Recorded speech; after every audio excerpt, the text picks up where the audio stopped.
नमस्कार, आप देख रहे हैं educationbeats.com और मैं हूं आपके साथ दिव्या गौरव त्रिपाठी। शिक्षा के कर्मवीर में आज हमारे साथ जुड़े हैं देवरिया जिले से रावतपार अमेठिया के मॉडल प्राथमिक विद्यालय के प्रधानाध्यापक आफाक अहमद जी। मैं अपने दर्शकों को बताना चाहती हूं कि अहमद जी विद्यालय के प्रति समर्पित एवं कर्तव्यनिष्ठ अध्यापक हैं। तो अहमद जी, बहुत बहुत स्वागत है आपका एजुकेशन बीट्स के मंच पर। नमस्ते मैम। अहमद जी, बहुत बहुत स्वागत है अहमद जी आपका हमारे मंच पे। अहमद जी, सबसे पहला प्रश्न तो मेरा आपसे ये है कि देश का शिक्षा को समर्पित इकलौता मंच एजुकेशन बीट्स जो केवल शिक्षा पर काम कर रहा है, आज आप उसके मंच से जुड़े हैं। आप शिक्षा पर काम करते हैं, एक शिक्षक हैं, तो आज उसी मंच से जुड़ करके आपको कैसा लग रहा है? बहुत ही सुखद अनमोल है ये हम लोगों के लिए कि जो एकदम रूरल एरिया में जो स्कूल संचालित हो रहे हैं जी। और आपकी जो ये चैनल है आपका एकदम हर देश के कोने-कोने से, मतलब उत्तर प्रदेश के जो एकदम रूरल एरिया में हम लोग बसे हुए हैं, एकदम यहाँ से बिहार बिल्कुल नज़दीक है। आप यहाँ तक ढूँढ करके पहुँच गईं, इसके लिए मैं आपको बहुत-बहुत नमस्कार करता हूँ और बहुत स्वागत है। ज़रूरत थी, बहुत आवश्यकता थी ऐसे चैनल्स की जो कि अध्यापकों के किए गए कार्यों को एक मंच पे ला करके साझा कर सके और आपने वो पूरा किया।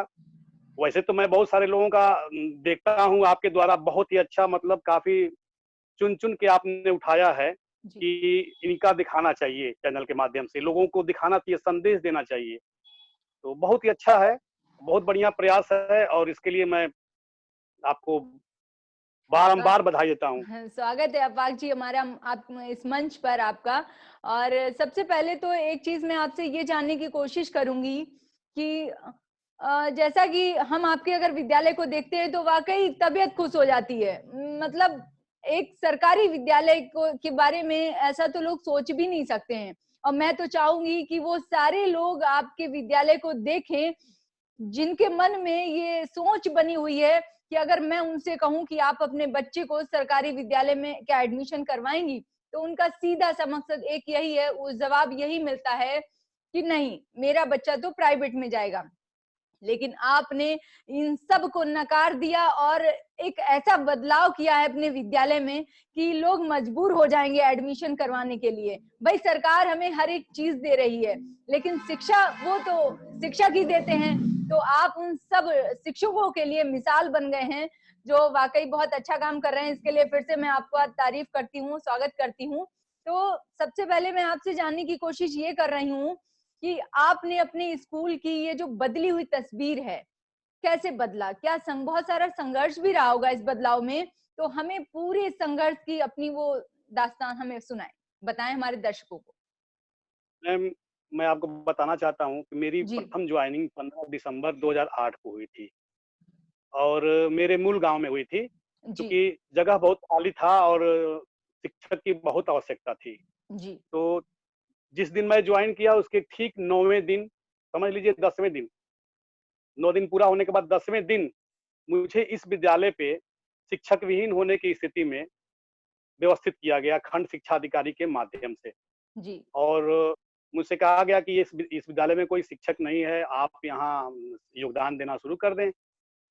तो अब चूँकि बिल्कुल मैं नया था और उतना तजुर्बा था नहीं, जी, तो मैं इस विद्यालय पे उनके आदेश से चला गया, जॉइन कर लिया। विद्यालय में वाक़ई में कोई शिक्षक एक शिक्षा मित्र काम कर रही थी। बच्चों का नामांकन 75 के करीब में था, जी, मगर बच्चे नाम मात्र के उपस्थिति उनकी रहती थी, आते नहीं थे, कम आते थे पढ़ने। और विद्यालय का जो आज वातावरण आप देख रही हैं, पहले ऐसा कुछ भी नहीं था। हमारा विद्यालय जो है डबल स्टोरी है, ये मैंने स्वयं बनवाया है।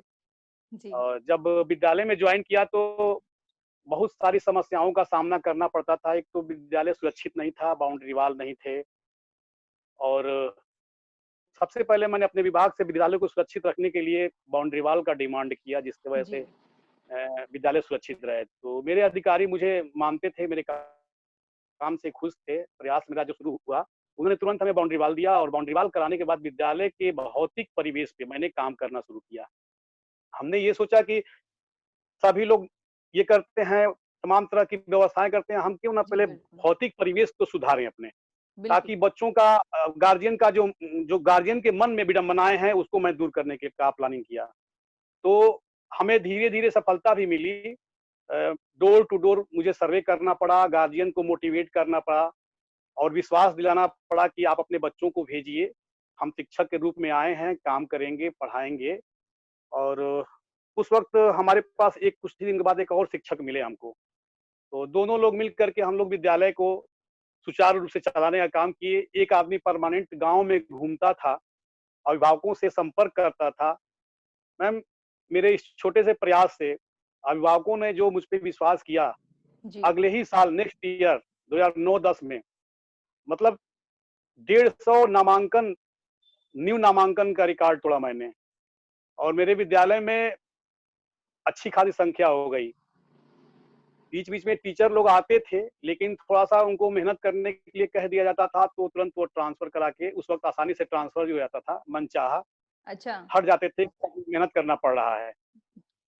4-5 साल तक ये सफ़र चलता रहा, संघर्ष करने का और बच्चों की जो एक्टिविटीज़ थी, गतिविधियाँ थी, जी। जो मतलब काफ़ी बदला हुआ, एकदम नकारात्मक छवि वाला था। धीरे-धीरे करते-करते मैंने जो है, उसमें जान डाला और विद्यालय की वो छोटी से छोटी ज़रूरत, जो कि हमको लगा कि ये चाहिए बच्चों के लिए, तो वो तुरंत मैं हाज़िर कर लेता था।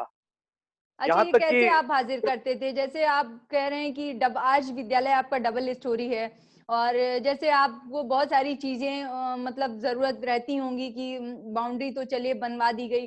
तो ये छोटी-छोटी चीज़ें कैसे किस प्रकार आपने उपलब्ध करी? हमें बताएँ। तो जब नामांकन मेरा बढ़ा, जी। तो विभाग ने चूँकि रिपोर्ट लिया कि बच्चे कितने हैं, जी। तो छात्र संख्या के आधार पे कमरे भी आवंटन होते थे, जी, कि जी, जी, यहाँ तो इतने बिल्कुल। बच्चे, यहाँ तो कमरे की आवश्यकता है।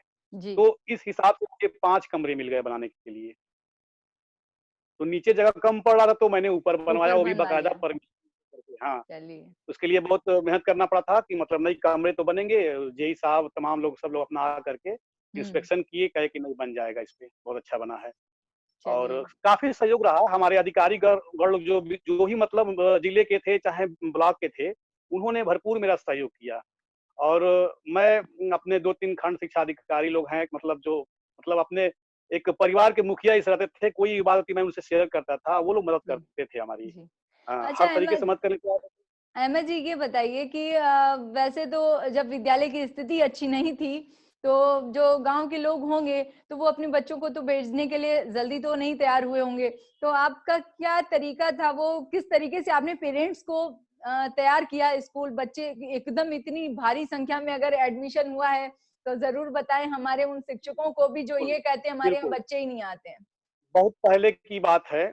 जी। हालाँकि इस विद्यालय पे जाने के बाद मेरा भी मन नहीं लग रहा था। अच्छा। मुझे मतलब बहुत दिक्कत हुई तो मैं अपने पिताजी से एक दिन कहा कि मैं अब यहाँ नहीं रहना चाहता हूँ, जहाँ पे मैं था वहीं ठीक हूँ, है ना? तो जी, पिताजी कहे कि क्यों? हम कहे कि बहुत सारी दिक्कतें आ रही हैं, जी, कभी कुछ, है ना?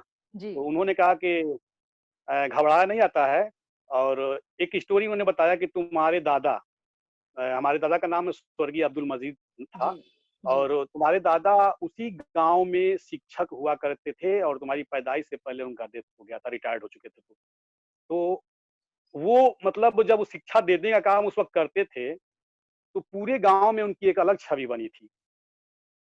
उनकी लोगों ने वहाँ बहुत इज़्ज़त किया था। जब कहानी बताए तो मेरे अंदर एक आत्मीय विश्वास जग गया आया। कि ये आया कि ये तो मेरे पूर्वज रहे हैं यहाँ पे, जी, तो फिर मेरे अंदर मैं क्यों नहीं? जब वो इतनी बिल्कुल। इज़्ज़त कमाए हैं तो मैं क्यों नहीं? तो मैं भी एकदम तन, मन और धन तीनों से लग गया विद्यालय के प्रति समर्पण दिखाने के लिए और हमें तो ये भी याद है कि मेरी सैलरी आई तो गई कहाँ? मतलब अच्छा हमने सारी जो सैलरी उस आप दे वक़्त देते थे? नहीं, सारी नहीं देते थे, सारी नहीं कोई देता है, लेकिन जो भी छोटी-छोटी ज़रूरत थी, उससे पूरा कर लिया करते पूरा थे कर हम। लिया करते थे। ये सैलरी भी एक नहीं अपने देता में था लेकिन मिसाल है। छोटी-मोटी चीज़ मतलब हाँ, लगा लेता था उसमें और किसी से हाथ नहीं फैलाया मैंने कि हमको ये आप दे दीजिए, ये आप दे दीजिए और हाँ, एक चीज़ कुछ दिन के बाद जो है, जो मेरे शिक्षक आने लगे बाद में, वो एनर्जेटिक शिक्षक 2-4 लोग मिले, जी। जिनके वजह से सहयोग मिलना प्रारंभ हुआ। और मैं आपसे बता दूँ कि 2018 में एक ऐसी मतलब गवर्नमेंट की तरफ से स्कीम चलाई गई, जो इंग्लिश मीडियम स्कूल चलाए गए। जी। तो फर्स्ट राउंड में जो 5,000 पूरे प्रदेश में स्कूल लिए गए थे, मेरा भी विद्यालय उसमें सेलेक्ट हुआ। और उस वक़्त जो है, जो अच्छे-अच्छे स्कूल थे, उसी को सेलेक्ट किया गया था। मुझे अपने विद्यालय में रहने के लिए पुनः दोबारा एग्ज़ाम देना पड़ा, इंग्लिश मीडियम हेडमास्टर रहने के लिए, और इंटरव्यू के बाद मुझे नियुक्ति पत्र मिला। तो बधाई मुझे हो तो डर सा आपको। लग गया था कि मैंने मुझे डर लगा था कि कहीं ये मेरा स्कूल जो है चला ना जब जाए। इस तरह से नियुक्ति हो रही है तो कहीं चला ना जाए, लेकिन एक आदेश था ऊपर से कि जिन्होंने अपने व्यक्तिगत प्रयास से विद्यालय को अच्छा किया, अगर जी। उनका स्कूल सेलेक्ट है इंग्लिश मीडियम में चलने के लिए, तो उनको उसी विद्यालय पे प्रायोरिटी के तौर पे व्यवस्थित कर दिया जाए। तो मुझे अपने ही विद्यालय, मेरा अपना विद्यालय मुझे मिल गया और मुझे बहुत खुशी हुई। और तब से एक जो शिक्षकों का हुजूम आया मेरे विद्यालय में।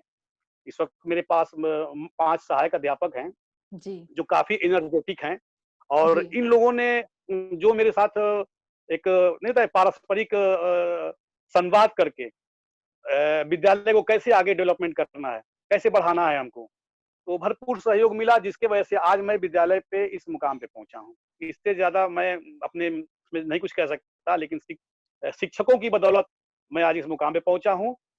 काफ़ी सपोर्ट रहता है मेरे शिक्षकों का। और गाँव की बात है जहाँ तक, मैम, तो जब मैं अपनी बात बताया घूमने के लिए गाँव में घूम करके कि मैं अपने अपने दादा का नाम बता करके, तो उन लोगों ने मुझे वो इज़्ज़त अफ़ज़ाई मतलब वाओ! करना प्रारंभ कर दिया। सपोर्ट मतलब किया। वो इज़्ज़त देना शुरू कर दिया कि अरे! आप उनके पोते हैं, आप उनके पोते हैं। जी, हम उनके पोते हैं। तब बच्चे मतलब गार्डियन जो है एकदम पूर्ण विश्वास के साथ बच्चों का एडमिशन कराना शुरू कर दिए। बहुत-बहुत बधाई आज आपको। विद्यालय आज विद्यालय अ, में उस वक़्त करीब 75 थे, आज 328 बच्चे हैं हमारे यहाँ। वाओ! अहमद जी, जैसा कि हमारे देश में कोरोना आ गया, कोरोना महामारी के कारण हमारे स्कूल भी बंद हो गए। जी। बच्चे नहीं आ पाए, तो ऑनलाइन क्लासेस अभी तो चल रही हैं, तो आपके यहाँ कैसे? जी, बिल्कुल।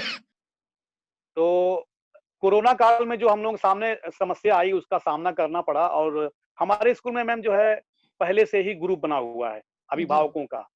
सभी अभिभावकों का जो है, हम लोगों ने मोबाइल नंबर अपने पास रखा है। जी। उसके पीछे एक कारण ये है कि जब बच्चे पढ़ने आते थे, तो कौन-सा बच्चा सप्ताह में कितने दिन उनकी उपस्थिति रही, कभी-कभी मैं संडे के दिन बैठ करके और गार्जियन को कॉल किया करता था कि आपके बच्चे की स्थिति सही नहीं है, अच्छा। इसको रेगुलर कर दीजिए। कारण जानने का प्रयास करता था कि क्या कारण है कि आपका बच्चा रेगुलर आ नहीं रहा है। तभी से हम लोगों ने ग्रुप बना रखा। और उसके बाद जब कोरोना में आया, तो वहाँ ऑनलाइन हम लोगों को टीचिंग करनी है, देनी है बच्चों को जी। मटेरियल जो भी है।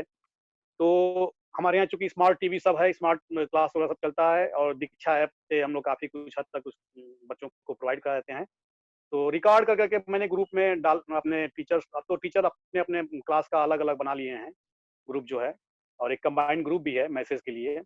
तो सभी लोग अपना जो भी मतलब मटेरियल हम लोगों को विभाग से भी मिशन प्रेरणा के तहत जो है प्रोवाइड किया गया जा रहा था, और हम लोग अपना खुद बुक्स से तैयार करके जो है बच्चों तक पहुँचाते रहे। मतलब और बच्चे पूरी तरीके से पढ़ाई हाँ, अब उनकी चल रही है। ऑनलाइन भी चल रही है, लेकिन ठीक-ठाक चल रही है। जी, चल रही है। और थोड़ा-सा दिक्कत है मैम, क्योंकि हम लोगों का इलाका बहुत रूरल एरिया में है, और जी। गार्जियन जो हैं अभी उस स्टैंडर्ड के नहीं हैं, जिनके पास जो है एंड्रॉयड सेट हो। जी। अ, बहुत मतलब अभी संख्या तो पूरी नहीं हुई, लेकिन ये है कि 50% हम लोग जो है पूरा कर करीब रहे हैं। मोबाइल जो है, हाँ, पूरा कर रहे हैं। 50% हो गया है, अधिक हो गया है, 75% हमको लग रहा है कि इस वक़्त बढ़ गया है।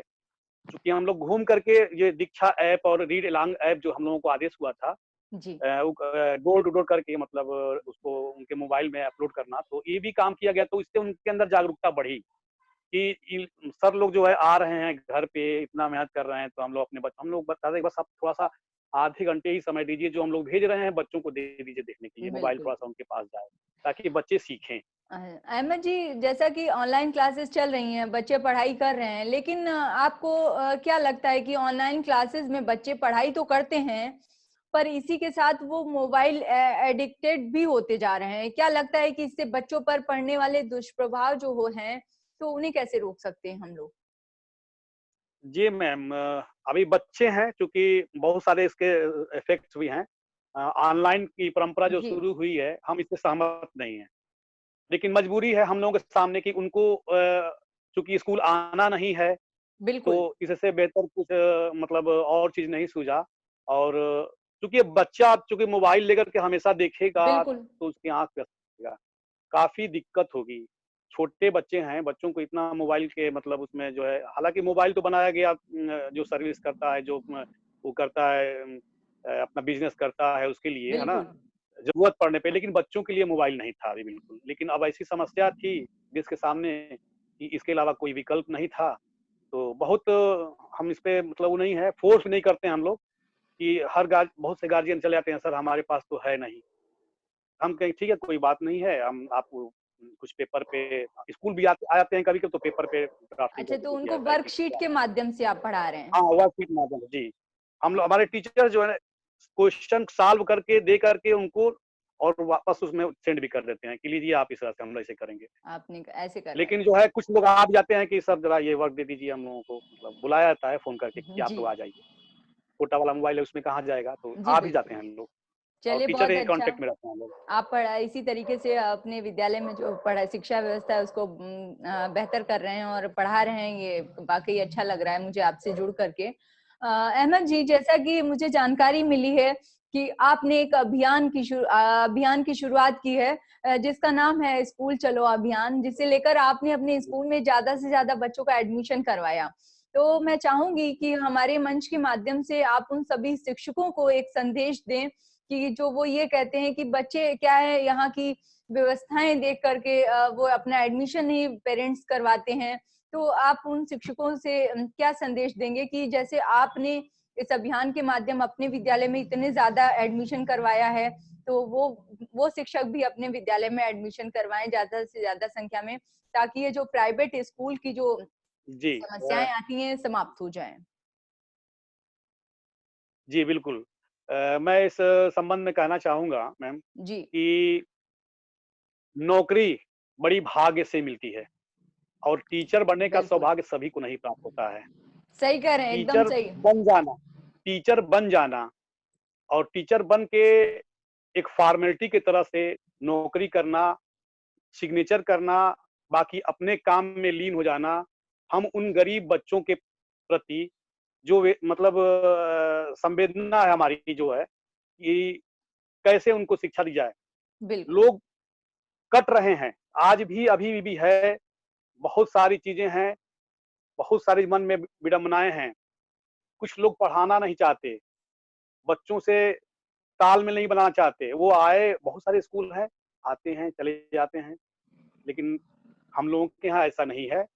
हमारे शिक्षक इससे ऊपर हट करके उन बच्चों को अपना समझ जी करके, बिल्कुल, ये मेरे बच्चे हैं, उनसे आत्मीय लगाव हो जाता है और उस तरीके से उनको शिक्षा दी जाती है। हम उन लोगों के लिए यही कहना चाहते हैं जो इससे भाग रहे हैं, बस नौकरी चाहिए हमको, नौकरी चाहिए, उसके बाद जो है हम अपना वही दिनचर्या, वही सब चीज़, ये गलत बात है। सरकार हमको पैसा दे रही है उन बच्चों की परवरिश करने के लिए, उनको शिक्षा-दीक्षा देने के लिए, उनका हुलिया चेंज करने के लिए। ये एक चैलेंजिंग बच्चे हैं हमारे लिए। जो बच्चे मतलब हमारे पास जिस परिवेश के बच्चे आ रहे हैं, ये किसी से छिपा नहीं है। बिल्कुल, लेकिन हम उनको उस परिवेश से हमको उनको ऊपर निकालना है उनको और बिल्कुल, उनके पूरे मतलब दिनचर्या को हमको जो है सही करना है। उनके माँ-बाप साक्षर नहीं हैं। बिल्कुल, बहुत सही सारे कह रहे हैं, बच्चे हैं जो उनके माँ-बाप साक्षर नहीं हैं, निरक्षर हैं, लेकिन हम उनके गार्डियन हैं, उनके माँ-बाप हम हैं। सही कह रहे हैं। विद्यालय में जब आ गए बच्चे तो उनकी सारी व्यवस्था हमारे ज़िम्मे है। हमें उनकी परवरिश में विशेष रुचि देते हुए उनको समझाना है, उनको पढ़ाना है, उनको आगे बढ़ाना है, बिना किसी भेदभाव के। जहाँ भेदभाव से लोग काम कर रहे हैं, जी, वहाँ कोई परिवर्तन नहीं हो रहा है। हालाँकि अब हम अपने माननीय मुख्यमंत्री महोदय का बहुत-बहुत आभार व्यक्त करना चाहते हैं कि जो जिस दिन हम लोगों को राज्य अध्यापक पुरस्कार प्राप्त हो जी, रहा था 4 सितंबर 2019 को, जी, उन्होंने मिशन प्रेरणा लॉन्च किया। प्रेरणा ऐप जो है उसका लोकार्पण किया जी, और आज सारी चीज़, सारी व्यवस्था हमारी जो है मिशन प्रेरणा के तहत संचालित हो रही है। जिसमें बहुत सारे व्यापक पैमाने पे सुधार हुए हैं। इसकी मतलब जितनी प्रशंसा की जाए कम है। जो चीज़ पहले से बिगड़ी हुई व्यवस्था चली आ रही थी, उसमें बहुत सुधार हुआ है, बहुत सुधार हुआ है। इसकी मतलब भूरी-भूरी मैं प्रशंसा करता हूँ अपने मुख्यमंत्री महोदय की। वाक़ई आप बहुत बेहतर कर रहे हैं और मुझे ये जान कर के बहुत खुशी हो रही है कि आप बोल रहे हैं कि मतलब एक अगर बच्चा विद्यालय आया है, वो पढ़ने आया है, तो हम भी उसके गार्जियन ही हैं एक तरीके से। मैं उन शिक्षकों से कहना चाहूँगी कि वो आपसे प्रेरणा लें कि मतलब बहुत सारे टीचर्स तो ऐसे हैं, वो ये कहते हैं कि अगर सारा काम हम ही करेंगे, तो फिर आप लोग क्या करेंगे? आप बच्चे पर ध्यान दीजिए, ज़्यादा से ज़्यादा बच्चा आपके पास रहता है। वाक़ई और आप ये बात कह रहे हैं अगर तो वाक़ई तारीफ़ के काबिल है कि आपके पास ऐसी भावनाएँ हैं, जो टीचर इतना अच्छे से अगर पढ़ा रहा है तो उसकी इतनी अच्छी सोच है तो कितना बेहतर पढ़ाते होंगे आप। बहुत अच्छा लग रहा है आपके साथ जुड़ करके हमें। लेकिन अहमद जी मैं चाहूँगी कि बच्चा जब घर पे आता है, बहुत सारे पेरेंट्स ऐसे हैं जो वर्किंग हैं। चाहे जी, वो अगर उनका परिवार समृद्ध नहीं है, अधिकतर तो सरकारी विद्यालय में वही बच्चे पढ़ते हैं जिनके मम्मी-पापा प्राइवेट स्कूल की फीस नहीं दे सकते। तो वो दोनों ही वर्किंग हैं, अगर दोनों जॉब कर रहे हैं और वो एजुकेटेड भी इतने नहीं हैं जो अपने बच्चे को पढ़ा सकें। लेकिन फिर भी एक होता है कि कहते हैं ना कि हमारे पूर्वज जो थे बहुत पहले के समय में महिलाएँ जो अभी हम अगर देखें थोड़ा-सा पीछे हट के दादी-नानी जैसे कि तो वो उतनी शिक्षित नहीं होती थी, लेकिन गुणी बहुत होती थी। उन्हें ये मोटिवेट कैसे बच्चे को करना है, ये बहुत अच्छे से आता था। तो वो जी बिल्कुल। पेरेंट्स क्या आपके साथ ऐसा है कि वो सारा ही आप लोग बच्चे को वर्क देते हैं, चलिए पढ़ा नहीं सकते, तो किस तरीके से आप पेरेंट्स को कैसे मोटिवेट करते हैं कि वो बच्चों पर ध्यान दें? और मैं इसी के साथ ये भी चाहूँगी कि हमारे मंच के माध्यम से सबसे ज़्यादा तो दर्शक हमारे पेरेंट्स और स्टूडेंट्स ही हैं। तो मैं चाहूँगी कि आप उन सभी पेरेंट्स को कुछ संदेश दें कि बच्चा अगर आपका घर पे कैसे उसको कैसे गाइड करना है, उसको पढ़ाई के लिए कैसे तैयार करना है कि बेटा आप पढ़ाई करो, तो ज़रा बताएँ हमारे दर्शकों को? जी, बच्चे भगवान के रूप होते हैं बिल्कुल। और उनसे गलतियाँ होती रहती हैं, तो हम उन पेरेंट्स उन अभिभावकों को ये संदेश देना चाहते हैं कि बच्चों को कहानी के माध्यम से उनको मोटिवेट करके घर पे भी पढ़ने को कहें। इससे ज़्यादा कुछ नहीं, उनसे बस ये कहें कि जो स्कूल में पढ़ाया गया बेटा उसको बैठ के पढ़ लो। जितना हम स्कूल में पढ़ाए उसको रिवीज़न कर लो। हम अभिभावकों से यही चाहेंगे कि जो दिया जाता है स्कूल में, जी। घर पे भी बैठ के रिवीज़न कर लो। बच्चे यही नहीं कर पाते। गार्डियन उनके इंटरेस्ट नहीं लेते हैं। और जहाँ तक पनिशमेंट वाली बात है बच्चों को, तो हम लोग इसके फ़ेवर में बिल्कुल नहीं कि बहुत सारे गार्जियन आते हैं गुस्से पकड़ करके लेकर के बच्चे को कि सर इसको मारिए, इसको ये पढ़ नहीं रहा है। हम कहे नहीं, गलत बात। मार से पढ़ाई नहीं होती है, प्यार से पढ़ाई होती है। बिल्कुल, सही और कह रहे बच्चे हैं। जो हैं वो भगवान भगवान के रूप होते हैं, उनको जो है इस तरह का पनिशमेंट ना दीजिए। बस आप जो है इतना प्यार से कहिए कि जो सर ने दिया है बेटा काम कर लो घर पे, ठीक? बिल्कुल। बाकी हम लोग स्कूल में देख लिया करते हैं। और रही बात जो कि एफर्ट वाली, कि ऐसी बात तो हमारे विद्यालय में मैं आपको बताऊँ मैम कि एफर्ट वाली कोई ऐसी बात नहीं है। हमारे यहाँ सभी समुदाय के बच्चे पढ़ते हैं, जी। अच्छे-अच्छे घरों के बच्चे पढ़ते हैं। चूँकि जब से इंग्लिश मीडियम हो गया है तो ये विडंबना समाप्त हो चुकी है मेरे यहाँ। और नामांकन मैं बहुत सोच समझ के करता हूँ। तो अभी तो नामांकन करने के लिए तो करूँ तो बहुत ज़्यादा हो जाए, लेकिन ओह! नहीं, हमें पढ़ने वाले बच्चे वो रेगुलर आएँ, अच्छा। पढ़ने के लिए मैं रेगुलर आने वाले बच्चों का ही एडमिशन करता हूँ। बाकी स्थिति खराब होने के बाद नाम काट भी देता हूँ। अच्छा एक चीज़ आपका जो विद्यालय है वो इंग्लिश मीडियम है और मैं चाहती जी, हूँ कि हमारे दर्शकों को आप ये बताइए कि जैसा कि आजकल के समय में अधिकतर लोग जो हैं वो इंग्लिश जो है अंग्रेजी जी, स्टेटस सिंबल बन गया है। उनका मानना ये है जी, कि अगर हमारा बच्चा इंग्लिश मीडियम नहीं पढ़ा है, तो वो फिर आगे चल कर के कुछ नहीं कर सकता और हिंदी मीडियम में तो कुछ नहीं है। जबकि आपका विद्यालय आप एक प्रधानाध्यापक हैं और इंग्लिश मीडियम के स्कूल के प्रधानाध्यापक हैं, तो आप तो बेहतर तरीके से ये चीज़ बता सकते हैं कि भाषा जो है वो ओके। वैल्यू नहीं रखती उतना। भाषा जो जी, है बिल्कुल, भाषा वो दोनों भाषा वैल्यू ही नहीं रखती है। आना ज़रूरी है। जी, ओ बताएँ? जी, बिल्कुल, बिल्कुल। मैं इस पे कहना चाहूँगा कि हमारी मातृभाषा हिंदी है और हमारी मातृभाषा बच्चा जब जिस परिवेश में आज है, वहाँ पहले मातृभाषा की आवश्यकता है और साथ-साथ इंग्लिश की भी आवश्यकता है। जी। इंग्लिश के अक्षर पहचाने, उसके बारे में जाने, क्योंकि जब आगे की पढ़ाई होती है, वहाँ बहुत सारी दिक्कतों का सामना करना पड़ता है। वहाँ ज़रूरत होती है कि मैंने पीछे क्या खोया है, जी, बिल्कुल। काश मैं इंग्लिश भी पढ़ा होता। तो हमें दोनों पे फ़ोकस करना है, दोनों को लेके चलना है। तो ये नहीं कि सिर्फ़ इंग्लिश मीडियम है हमारे यहाँ, हिंदी प्लस इंग्लिश दोनों चलता है। जो हिंदी की बुक है वो बिल्कुल हिंदी में है ही है, और बाकी बुक्स जो है इंग्लिश में, इंग्लिश वाली बुक है वो इंग्लिश में है। तो दोनों हम लोगों के यहाँ, दोनों के लिए शिक्षक भी भरपूर हैं और पढ़ाई भी अच्छे से होती है और इसमें फ़ायदा भी है। गार्जियन अपने आप को सुखद अनुभूति महसूस कर रहा है कि हाँ, ठीक है ये चीज़। तो बहुत ये अच्छा हम लग जो रहा है। गवर्नमेंट का डिसीजन है कि चलाना चाहिए इंग्लिश मीडियम। जी, परिषदीय विद्यालय में पहले नहीं चलते थे, लेकिन इससे बहुत फ़ायदा हुआ है। इससे हमको लग रहा है कि पूरे प्रदेश में करोड़ों के का नामांकन में वृद्धि हुआ है। इससे वाक़ई। गवर्नमेंट के लोगों ने भी इस चीज़ को मतलब महसूस किया है कि जो अच्छे स्कूल हैं उनको इंग्लिश मीडियम में कन्वर्ट कर दिया जाए, तो इससे बेनिफिट है। वाक़ई। जो नकारात्मक छवि थी, मतलब गार्जियन नहीं चाहता था कि मेरा बच्चा प्राइमरी स्कूल में पढ़े। उसके वजह से जो है अब जो है ये सब चीज़ खत्म हो चुका है और अब तो विद्यालय में कायाकल्प। मैं बिल्कुल। बता दूँ मैं कि जनपद देवरिया में पहला ऐसा विद्यालय मेरा है, जो कि गवर्नमेंट के 14 पैरामीटर पे संतृप्त है, और इसके लिए मैं अपने ग्राम प्रधान श्रीमती इंदु सिंह का मतलब और सचिव श्री जेपी जायसवाल जी का जितना मतलब प्रशंसा करूँ कम है। मैं जो चीज़ भी, एक बार का वाकया है, हमारी ग्राम प्रधान आई थी विद्यालय में, कुछ मतलब छोटा कोई कार्यक्रम था। जी, जी। तो अभी उस वक़्त शुरू नहीं हुआ था कायाकल्प, 18 की बात है। तो उन्होंने कहा कि सर हम कुछ कर सकते हैं स्कूल के लिए, चूँकि पहले ऐसा नहीं था ना कि किसी तरह से कि स्कूल में कोई काम को जो हम लोगों को फंडिंग मिलती थी उसी से एडजस्ट ओहो! करिए, चाहिए करिए, वो करिए, रंगाई-पुताई। अब आपको बता दें कि इस बिल्डिंग को जो आप देख रही हैं, 6,500 में मैं मेंटेन करता था। हमें 6,500 मिलता था विकास के लिए, बताइए। पेंटिंग के लिए। 12 कमरे, बाउंड्री वॉल, शौचालय, किचन, मतलब बहुत सारी चीज़ें इसके लिए, मतलब नहीं मैं व्याख्या करने वाला, मतलब फिर भी संतुष्टि थी। संतुष्टि। लेकिन ग्राम प्रधान महोदया ने जो काम किया, हम लोगों ने एक लिस्ट दिया कि मैम ये चीज़ कर दीजिए। 14 हम पैरामीटर सबसे पहले उन्होंने ग्राउंड में इंटरलॉकिंग करा दिया, जी। सभी कमरों में टाइल्स लगा दिया, हैंड वॉशिंग सेंटर बना दिया, सबमर्सिबल लगवा दिया पानी पीने के लिए बढ़िया से बढ़िया, टंकी लगा दिया, शौचालय में जल न यूरिनल बना दिया, मतलब कुछ बाकी नहीं कि उन्होंने ना संतृप्त किया हो। और उनके लिए हमारे जिलाधिकारी महोदय, मतलब उनको जो है इस कार्य करने के लिए जी। हमारे जिलाधिकारी महोदय श्री अमित किशोर जी बहुत अच्छा मतलब कार्यक्रम करके उनको सम्मानित किए थे। तो बहुत-बहुत पूरा बधाई। सहयोग है। एक मतलब वो जो गाँव का मतलब इस तरह से विकास जो हुआ है, लोग हमारे स्कूल की नज़ीर देते हैं, लोग विज़िट करने आते हैं, देखते हैं और कुछ सीखते भी हैं।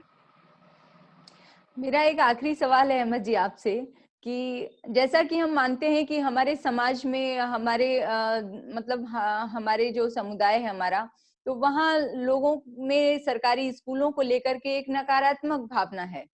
तो मैं जी, चाहती हूँ कि एक पहल ये हो कि जो शिक्षक हैं, वो ही अपने बच्चों को उसमें पढ़ाएँ। लेकिन अब ये है कि शिक्षक है तो उसका बच्चा तो अच्छे स्कूल में पढ़े, वाक़ई अगर वो शिक्षक है तो उसका बच्चा भी कुछ बने।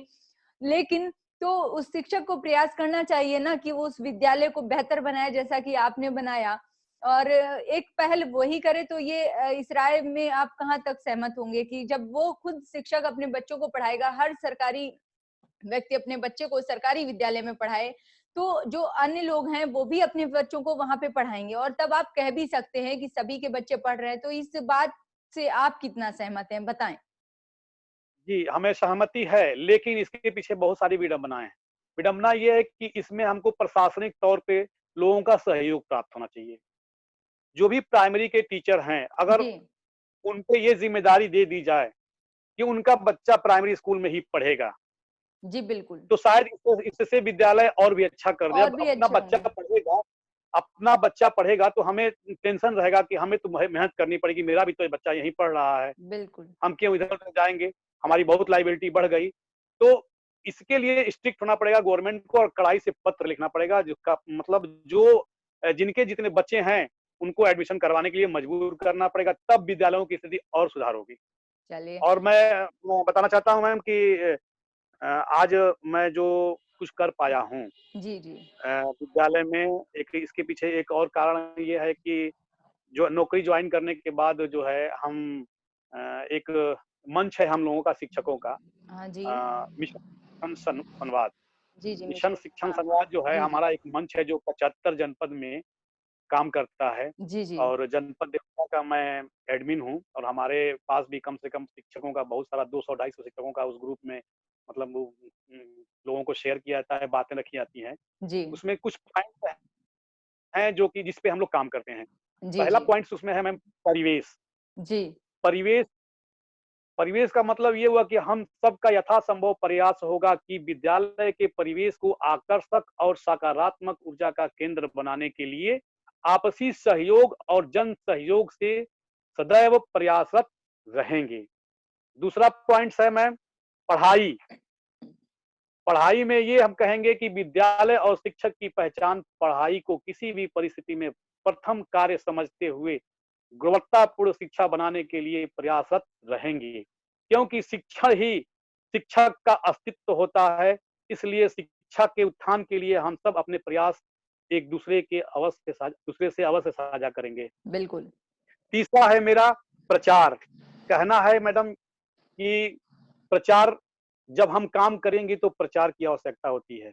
यहाँ मुझे कहना है कि बहुत सारे टीचर हैं, काम ज़रूर करते हैं, मगर अपने आप को पर्दे के पीछे रखते हैं। उनको पर्दे से बाहर निकल के आकर के अपने काम को प्रचार करना है, सोशल मीडिया के माध्यम से बताना है कि हमने ये किया, ताकि जी। लोग देखें और उसमें पॉजिटिव थिंकिंग आ जाए लोगों के बिल्कुल, अंदर। सही कह रहे हैं, सही कह रहे हैं। और और और जो है चौथा है मेरा पावर। चौथा मेरा है पावर। पावर में हम ये कहेंगे मैम कि हमें कुछ पावर जो हमारे दायित्व हैं वो हमको दिए जाएँ, जी। जिसमें किसी के सहयोग की आवश्यकता नहीं है। अगर हम प्रमुख बने हुए हैं विद्यालय के, जी। प्रधानाध्यापक बने हुए हैं, तो हमें विद्यालय विकास में किसी प्रकार के बीच में रोड़े नहीं स्थापित। हमें हर जगह किसी से सलाह, किसी से मशवरा की ज़रूरत ना पड़े। हम अपना खुद जब हम काम कर रहे हैं, तो हमें खुल के काम करने की अनुमति मिलनी चाहिए। बिल्कुल सही कह रहे हैं। दबाव नहीं महसूस करना चाहिए। तो फ्री माइंड होकर के हम काम करेंगे तभी हम किसी उसको जो है अचीव कर पाएँगे लक्ष्य को। बिल्कुल, बिल्कुल। फाक जी, एजुकेशन बीट्स की तरफ से मैं आपको यही शुभकामनाएँ देती हूँ कि आप इसी तरह अपने विद्यालय को और ज़्यादा बेहतर बनाए रखें और बनाते रहें और मुझे बहुत खुशी हो रही है आज आपसे जुड़ कर के और बेहद खुश हूँ मैं कि आज हमारे बीच एक ऐसा अध्यापक मौजूद है जो वाक़ई जिसने एकदम तस्वीर ही बदल के रख दी सरकारी विद्यालय की। और इसी के साथ मैं सभी उन टीचर्स से भी उम्मीद करूँगी कि आफाक जैसे बेहतर कर रहे टीचर्स से वो भी प्रेरणा लें और अपने विद्यालय को वो भी बेहतर बनाएं और फर्जी के एक्सक्यूज ना दें तो बेहतर है। खैर, अगली कड़ी में फिर आपको हम मिलवाएंगे ऐसी ही किसी और शख्सियत से जिसकी कोशिशें बदल रही हैं समाज की तस्वीर। आफाक जी, आज आप हमारे मंच पे जुड़े इसके लिए आपका बहुत बहुत धन्यवाद। Thank you Divya ma'am.